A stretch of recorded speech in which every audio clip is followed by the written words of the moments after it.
Hi, Batman. I came here today to the Batcave to ask you for your help. There's a giant penguin in Gotham City. Batman. He's driving everybody crazy. You gotta stop him now. All right, let me ask you a question. First of all, how'd you get in the Batcave? Second of all, is it like a real penguin or just like a guy in a penguin suit? I'm confused. I don't know, Batman. All I know is he's driving everybody crazy. And you gotta help us, Batman. Now. All right, let me just ask you one more time. First of all, how'd you get in the Batcave? Second of all, is this like a real penguin or is this like a guy? He's just like running around Gotham City in a penguin suit. I don't know. What is it? Batman. I just told you. I don't know. But you gotta help us all. Now. You're listening to the Mike Kara radio program, Eye on the Nation. Welcome back to our next edition of the Mike Kara radio program, Eye on the Nation. We definitely have our eye on the nation. As always, proudly broadcasting from Ocoee, Florida, USA, planet Earth. And my guest today is Mr. Matt Kissane. And Matt has actually been on the program before. And Matt is a great stand-up comedian, an actor and performer, and been in a lot of different commercials and had a cable show, internet web show. And Matt's here to kind of tell us what he's been up to since then, and also to kind of reiterate some of his important projects. And as you know, Matt, I'm here in Florida, and I'm enjoying myself. But there is one thing I must say that I miss from Chicago, and I'm going to see if you can guess it. It is a certain food item, and it's not a food item that they don't have here. It's a food item they do have here, and it really sucks. So, I mean, you have any idea what that food item could be that I just can't seem to find a good one of here in Florida?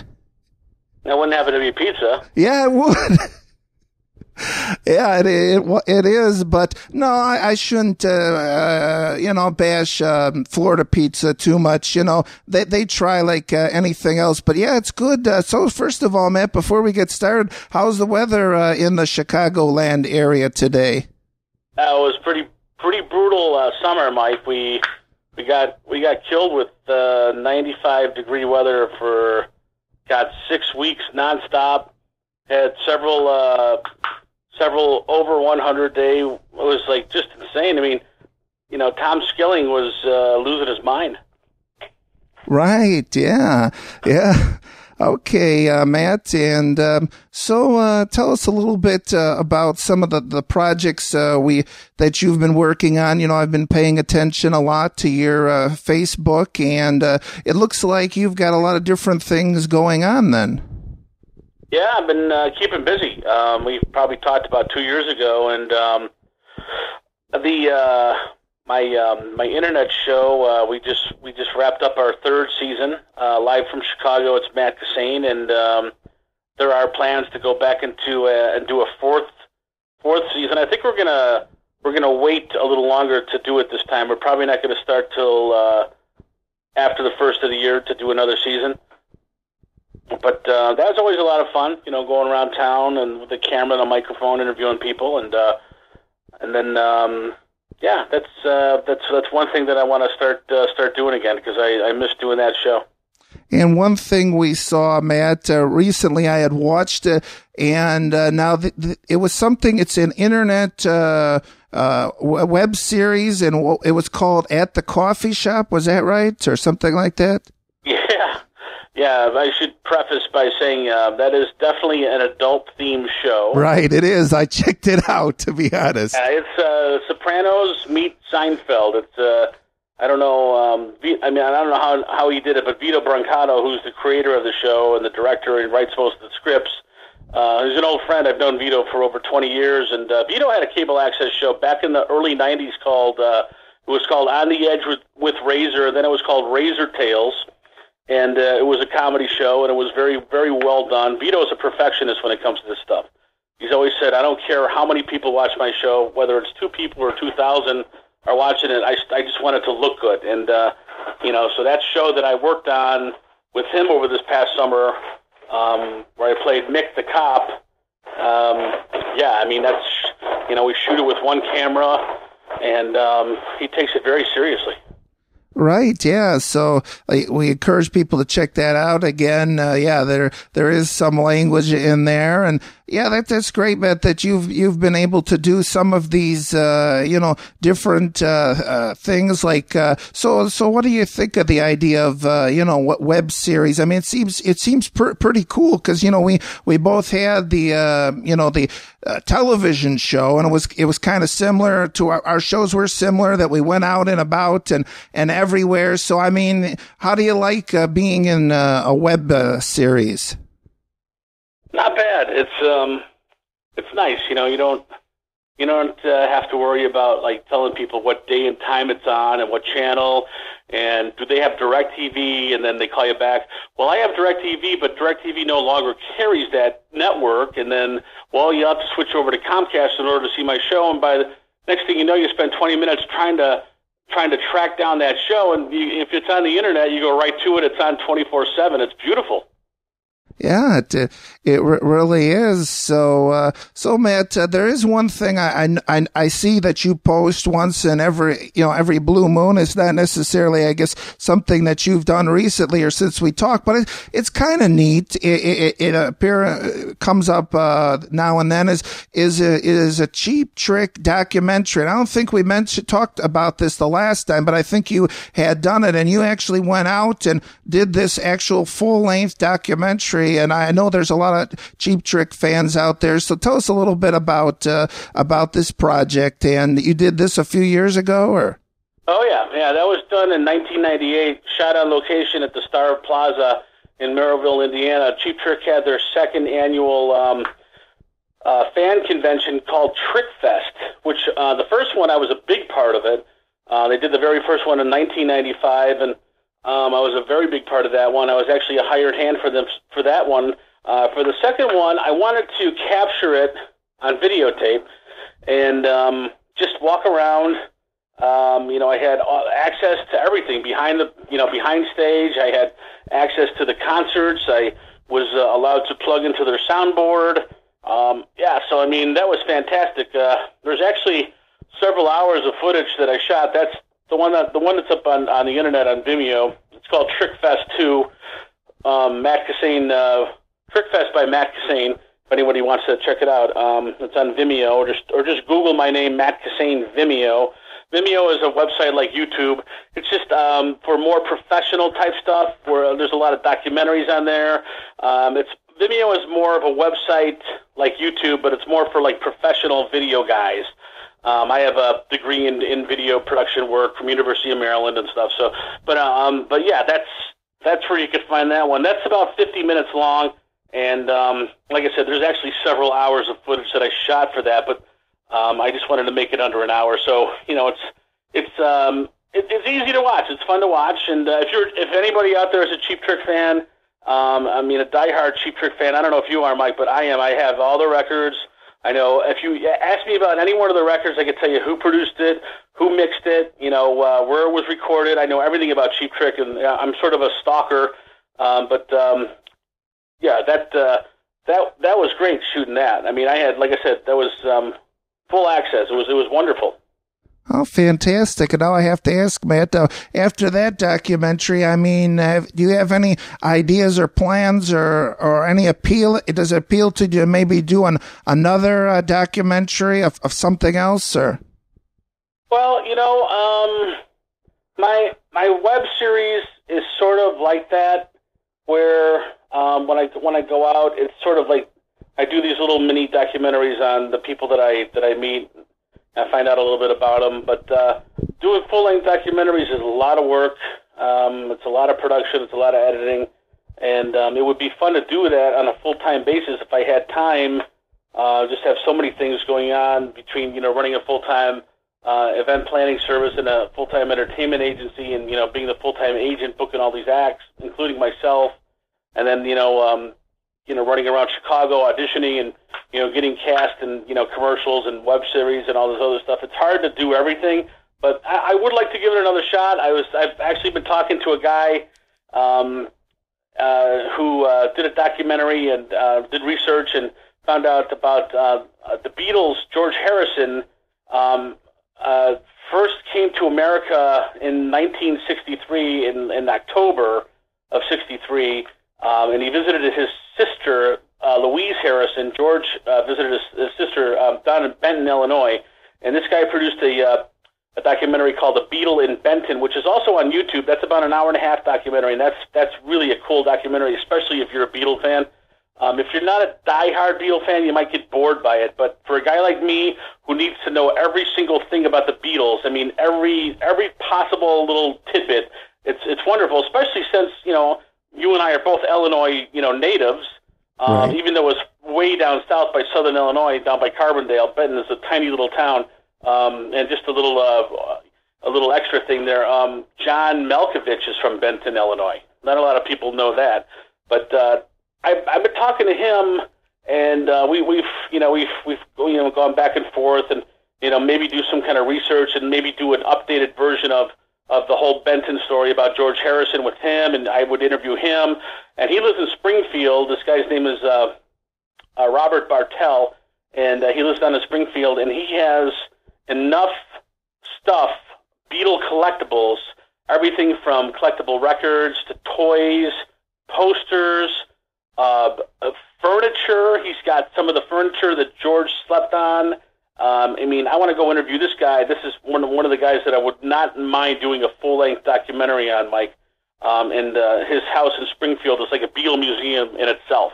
And then maybe, find enough time to drive the 300-plus miles down to Benton, Illinois, and, do some research and try to, interview anybody that's left. Because, apparently George got up and played a short mini concert with some of the local bands at a VFW hall. It's this whole thing. But anyway, I would love to do a documentary on Robert Bartell, meet him. I would actually, do a documentary on a documentarian. And so that's the next thing. If I ever do another one, that would be the one I would want to do. Oh, fantastic. And so, Matt, how is the stand-up going? You had mentioned that you have an entertainment company, which we'll talk about, and you book yourself and you book others. So, how's the stand-up? It's keeping you busy? Stand-up, like I said, it's something that I had a passion for. It's sort of stand-up has turned into more of a hobby for me. I don't have the passion for it that I once had. The unfortunate thing about stand-up comedy is you only see the guys on TV with an audience that's really enjoying what he's doing. You don't see the hell gigs. That's what comedians call really bad gigs. The hell that comedians have to go through on the road. Doing these hell gigs, and it's depressing. And so, I sort of stay away from, going on the road as a comedian. I do enjoy going around to local comedy clubs in Chicago, in the Midwest, maybe going up and doing a guest set, trying out some new material, that type of thing, and maybe working that into some type of a skit. As far as actually going out on the road and doing, a full-time stand-up thing, right now I'm not doing that. But, like I said, I just did a show at the Comedy Shrine out in Aurora, near the Fox Valley Mall, over this past summer. And I also did some stand-up out in Woodridge. I think that's where you used to live. Yeah, it was. It was Wheat Stacks, I think it was called. Wheat Stack is a restaurant on 53 right there by 53 and, right by the movie cinemas and all that stuff over there. Oh, yeah. Know that there. Oh, that's great, yeah. So I got to do a little stand-up, which I love doing. There's so many other things going on right now. I don't even have time to book myself in the clubs like I used to. I'd love to do it. I performed at the Hog Rally out in Rosemont. The very first time, the Hog stands for Harley Davidson Owners Group, guys that own Harleys. It's this huge, fraternal thing. There's hundreds of thousands of members. And they had the first hog rally ever in the Chicago metro market out in Rosemont a few months back. I performed at that, and we met thousands of bikers, some of them from as far as Germany, and I got to judge a tattoo contest. So I have fun doing stuff like that. It's not exactly stand-up comedy, but I do work in elements of comedy into the event, and it's a blast, and I love doing that stuff. Oh, and you mentioned, Matt, that you have, these entertainment companies that, so tell us a little bit about that. We know that keeps you busy and, entrepreneur. And I mean, that it seems like that is, keeps you busy, and, there's, that's the one thing I always say. The best thing about, having your own business is you get to set your, own hours. And the worst thing is that you get to set your own hours. So, I mean, right now, I'm sure you're pretty busy working here, there, and everywhere then, huh? Yeah, it takes a lot of discipline to own your own business. It's so easy to slack off and, walk out of the office at 1 o'clock and then just work tomorrow. But, the phones don't stop ringing. You got to answer the phones. I work 7 days a week, man. So, I'm always doing something. I'm always keeping busy. This past weekend we did promotional events for, local, with local 7-Eleven stores here in the market. Last week I was down at McCormick Place performing an event for, Ace Hardware. And they had their trade show there, and it was this huge event. They hired Rascal Flatts, this huge country band, to come in and perform. So I was honored to be at that. I didn't even know Rascal Flatts was going to be there till the day I showed up. So I got to perform at that. So it's I'll take any gig. That's the thing about me. I've always taken any gig. Other guys, I guess they don't want to work as much. Maybe they're happy doing what they're doing. That's fine. But I love to work. I love to entertain and perform, whether it's stand-up comedy or performing in character as Chris Farley or the Blues Brothers, or hosting a corporate game show, or performing at a school. I love working with kids. Kids are a blast. I did children's theater at Second City years ago when I was going through Second City back in the late 80s, early 90s. But I'm always doing something. I'm always working somewhere. Oh, fantastic. And yeah, the corporate game show host, I've heard about those type of things. So that's great, Matt, that, your whole business seems like one way or another you're involved in the entertainment business, whether it's performing or scheduling or dealing with music. I mean, it seems like, it's not necessarily, doing plumbing or something. It's all in kind of that entertainment field, then everything you do then. Yeah. Hey, if I had to do plumbing, I wouldn't mind doing that. My dad was a plumber when he was a young guy. He went into the insurance industry eventually, but I've actually helped my dad do some plumbing stuff on our homes when I was a kid. So I have a little bit of dirt under my fingernails still from doing that. And another thing I should just mention that I did back in the spring, I was fortunate enough to work alongside with a crew of Comcast producers at the C2E2, and they handed me a microphone, and I walked around and I got to interview celebrities. Local celebrities. I interviewed Rich Kaz, Sven Gulli from WCIU, and I also got to interview Sean Astin from the movie Rudy, and I interviewed all these people that were there at the C2E2. It's sort of like Comic-Con. Everybody dresses up, and they have comic book vendors all over the place. So that was a lot of fun. That's on the internet too. That's up on YouTube too. Matt Foley interview. I did it as Matt Foley. I did it as Chris Farley. Oh, okay. So yeah, we'll definitely have to check those out. So that's great, Matt, that you have the opportunity to I never said one thing. I should interject. Never. It's been 4 years since I've been on WGN Morning News Live. I mean, they played some of my skits as repeats. And reruns and stuff. But never say never, because I got a call back in July. Hey, they were just talking about Matt Kissane on WGN Morning News, and I was just like, really? I had no idea that was going to happen. They played a clip of me on another show. I dressed up as Theo Mayer, a Leo Sayer impersonator, and I went on there and I wore this really goofy wig and acted really silly, and they played part of it on WGN Morning News. Larry Potash and my buddy Paul Conrad, the weather guy. So that was fine. I thought I would never ever have any kind of new thing to do with WGN Morning News, and here it is over 4 years later, and they're talking about me. That was kind of nice. That was kind of a nice thing. Oh, fantastic. So yeah, we and those particular clips are all available then on your Facebook, or I mean, you have a YouTube channel, I'm sure. Yeah, you could go You can find these clips all over the place. I have a newsletter. If you go to my website, mattkissane.com, and then on the homepage of mattkissane.com, you'll see that there is a link for my message board.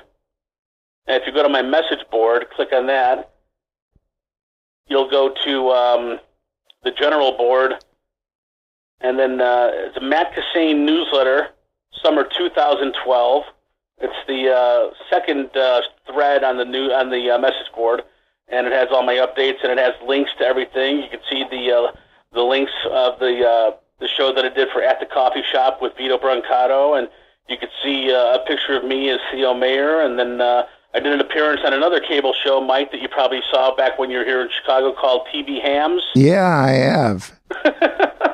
Those guys are a lot of fun. They're very nice guys. They shoot their show down in Chicago, and that studio is beautiful. I don't know if you've ever been to Can TV, but, man, it's a professional studio. It's really nice. And then there's some pictures of me at the Hog Rally. There's links to the stuff that I did at C2E2, where I interviewed Sean Astin and Svengoolie. And then also another thing that I'm really proud of is my new comedy acting reel, which has got some of the highlights that I've done over the years. It's got me cooking. It'll show video cooking with Bobby Flay out in New York City. It's got some video of me doing some stand-up, some comedy stuff with Saturday Night Live alumni Kevin Nealon. And then it's got some other stuff. It's a good little reel that I'm really proud of. You can also see that on the newsletter. Oh wow! So people can keep updated with what you're doing, Matt. You're saying you have this new newsletter then? Exactly. Yeah, people can go check that out, and it's got all my updates. I put that up there about a month ago. Oh, fantastic. So, yeah, it seems like you're keeping pretty busy. And as we're mentioning that, you're posting a lot of this on Facebook and YouTube. So, I mean, it's great because everything we've just talked about today, then pretty much somebody can go then to Facebook or YouTube and see then. Facebook, YouTube. If you really want to find out a lot about me, go on Google. Just type in my name. It's Matt with 2 T's, and then last name Kissane, Kissane.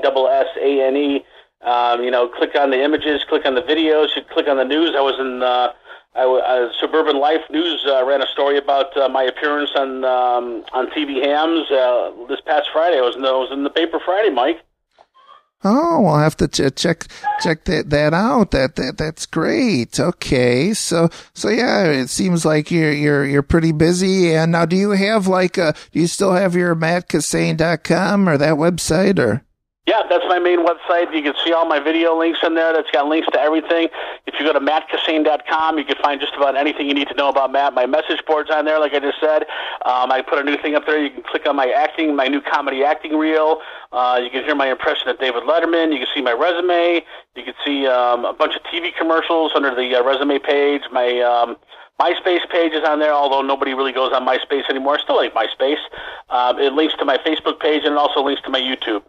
Okay. Now, Matt, I remembered that you did a commercial a while ago. I think it was for a car company. I don't know if I ever asked you that there was a guy there that played your father, and I had to ask if that was really your dad or just a TV dad. My poor dad got made fun of for so long after that came out. When he would go out, my mom and dad would go out with their friends. They would always tease him, and they would say, "Dave, are you still reading by candlelight?" Because that was one of the lines in the commercial, that my dad reads by candlelight because he's old fashioned. And but no, that it's not my dad. It was a fine Chicago actor by the name of Jim Goss. Oh, okay. So yeah. And speaking of commercials, Matt, do you have any plans or any desire to get back into that field or? Last commercial that I was cast in was in summer of 2010, was 2 years ago. It was for a U.S. cellular internet ad, and I don't even know if it's running on the internet anymore.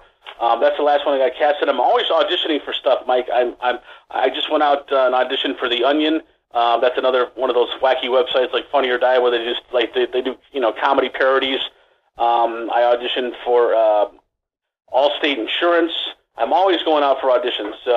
For every, for every 10 or 20 commercials or auditions that I go on, maybe if I'm lucky, I'll get one, But that's the roll of the dice. That's the gamble that you take when you go into show business. You gotta be thick-skinned about it, man, because you get rejected so much. If you guys knew how many times I got rejected, I mean, you see the commercials on TV that I did, but man, for every one of those that I win, every one of those that I get, I mean, there's 20 that I do not get. All right. So yeah, we're saying it's got to be, a lot of dedication and got to have a lot of passion for it, where it just becomes, almost part of you, and you can't look at it at work, and you can never. I know, being involved in music is, once you let it get to you, or you get burned out, then that's kind of the demise of it. You just got to keep getting back on the horse then. You really do, and then, some people take a break from it. I actually took a break. I went really strong from college for about 10 years, and then I kind of just, like you said, you get tired, you get a little burnt out. So I walked away for a few years and kind of reinvented myself, came back as a completely different person, a little bit older, a little bit bigger guy, a little different guy. Went from like being the kind of cute, 20-something skinny guy to the guy in his, 30s, kind of a little bit bigger, maybe a new dad, maybe a new husband type actor, And so I had a whole new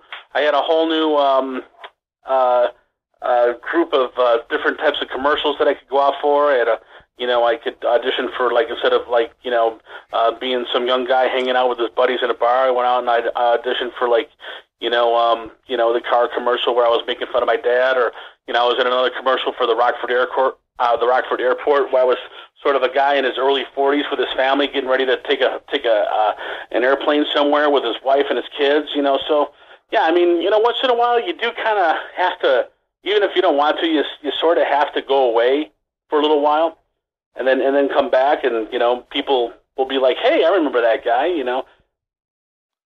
Oh, okay. And yeah, but you had mentioned something about booking bands or something. What was that? Booking bands? Or what? It was booking acts, or with this. What did you do? My entertainment company is Absolutely Entertainment. I mean, that's where I make the bulk of my money. I've had this company since 1993. It's a state licensed entertainment agency, and I book myself out at parties, and I'm allowed to book other acts. Okay. Because I have a license to act as kind of like I'm almost an employment service for talent, for comedians, for actors, for actresses, for speakers, for different types of talent. So I could book myself, and I could also book other people. So it's kind of nice. Okay, but not necessarily musicians per se, then. I could book musicians. I have booked musicians in the past. It's just something that people don't know us for. Right. We're really not known for that. We're known for booking more like variety entertainment. Oh, okay. If people want a celebrity impersonator, if people want a DJ, if people want to book a company game show, if people want to have like some entertainment for their family party, if one of their children's birthday parties is coming up and they need some entertainment for that, we'll book anything from a birthday clown to a guy that can juggle like bowling pins. Oh, okay. So I have to ask that, Matt, because I always see in the parades, there's a bunch of clowns that's a band. So if we wanted clowns that play musical instruments, you'll give it a shot then to try to book that. Yeah, we have entertainment, like I said, for every kind of event. I mean, if you watch America's Got Talent, a lot of the people that perform on that show I have booked. Last year, they had those funny little people, the guys that dressed up in those costumes, and they went very far. The very first season of America's Got Talent, the Matadors from the Chicago Bulls were on there, and they got some great exposure out of that on national television. And I was a Matador for an entire season. I was on that. I was a Matador the season that those guys were at America's Got Talent, but I chose not to go out and try out for America's Got Talent just because I didn't have the time to fly all the way out to Los Angeles and go through all that without getting paid. But yeah, I mean, we'll book just about anything. I mean, the bulk of my my entertainment is for family and company parties. Occasionally we'll book something like a parade, but not very often, Mike.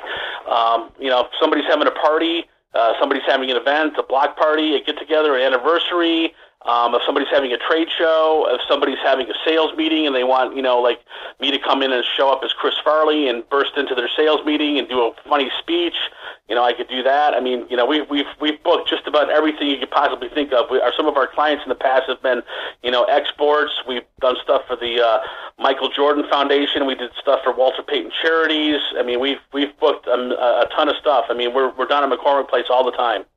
Okay, and I'm assuming that what you book for the Reigns is Chicagoland area, but I mean, as far as you, I mean, I don't know if you'll be willing to travel to Florida. I'm sure if Disney World would call, you'd definitely consider it. But I mean, basically, your base of operations is the Chicagoland area.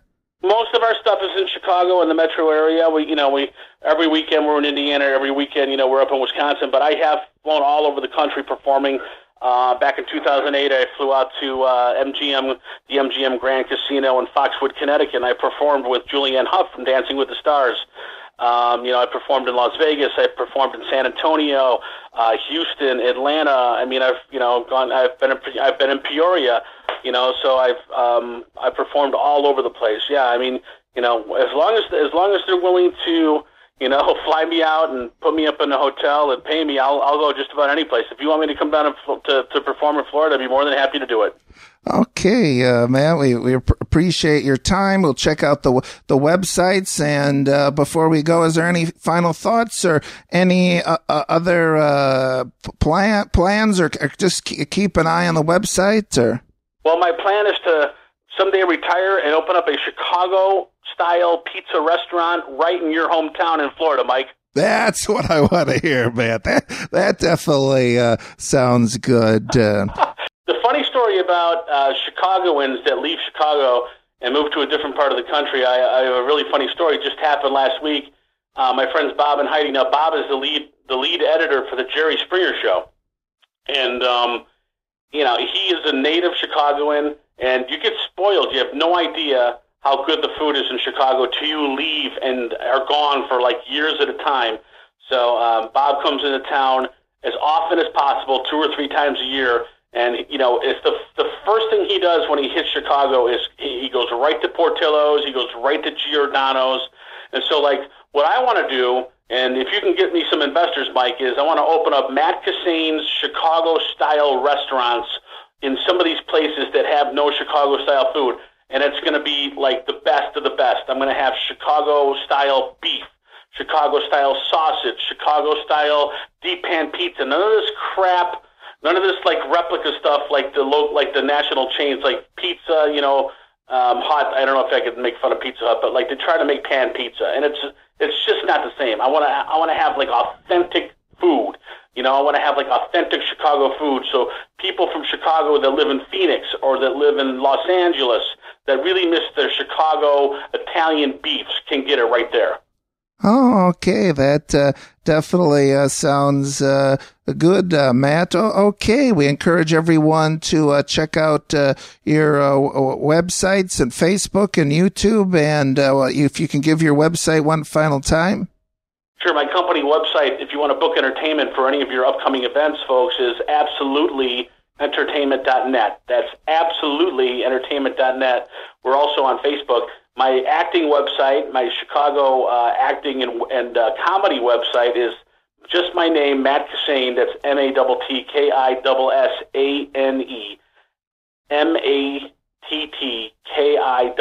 MATTKISSANE.com, MattKissane.com. Thank you so much, Mike Kara. I love you, man. Okay, my guest has been Matt Kissane. You've been listening to the Mike Kara radio program, Eye on the Nation, and please catch us again next time.